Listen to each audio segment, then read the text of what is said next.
Од разговорите што ги имам правено со моите колеги, фактички не е една причина, туку може да се каже дека е мешавина од повеќе причини. Значи има повеќе фактори кои што се испреплетени, што е резултат на младите да не сакаат да се вакцинираат. Кои се тие фактори? Еден фактор е тоа што тие не се ризична група. Значи тие, бидејќи не се ризична група, многу ретко има тешки компликации од болеста и не чувствуваат потреба, затоа што земање на секој лек или на или вакцина е ризик, кој што треба да одлучиме дали да го прифатиме. Друг фактор е што влијае стравот од непознатото. Значи цела ова состојба се многу брзо издешава, особено и вакцината, че никој не беше навикнат,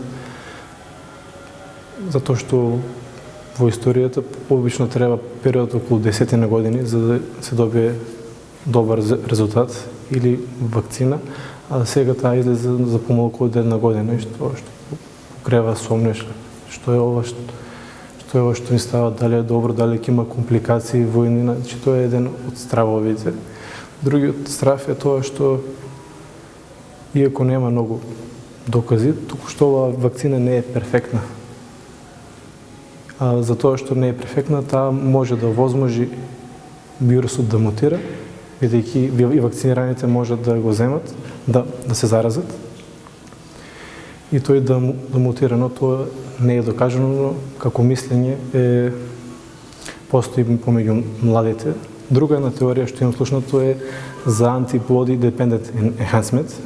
Тоа е кога нашиот имунитет му помога на вирусот да се шири и инфекцијата. Има два принципа, кај што антителата ќе се врзат на погрешен протеин од вирусот и тие ќе го однесат во клетките макрофаги и тој таму ќе се размножува, а не во нормалните клетки на епителот. И другиот е принцип кога ќе се направат имунокомплекси или преципитати, тие ќе се наталожат на епителот и ќе потикнат имуна реакција, што ќе направи посилна инфекција на белодробниот паренхим. Знаејќи сите овие работи, ти се вакцинирали? Да. Зошто? Затоа јас лично сакам да прифаќам ризици, за мене тоа е возбудливо и така. Колку мислиш дека е ризикот во однос на бенефитот кој што носи вакцината во овој случај, да речем? Па според статистиките, значи ризикот да се вакцинираш е многу поисплатлив отколку да се соочиш со болеста, али тоа е повеќе кај постарите.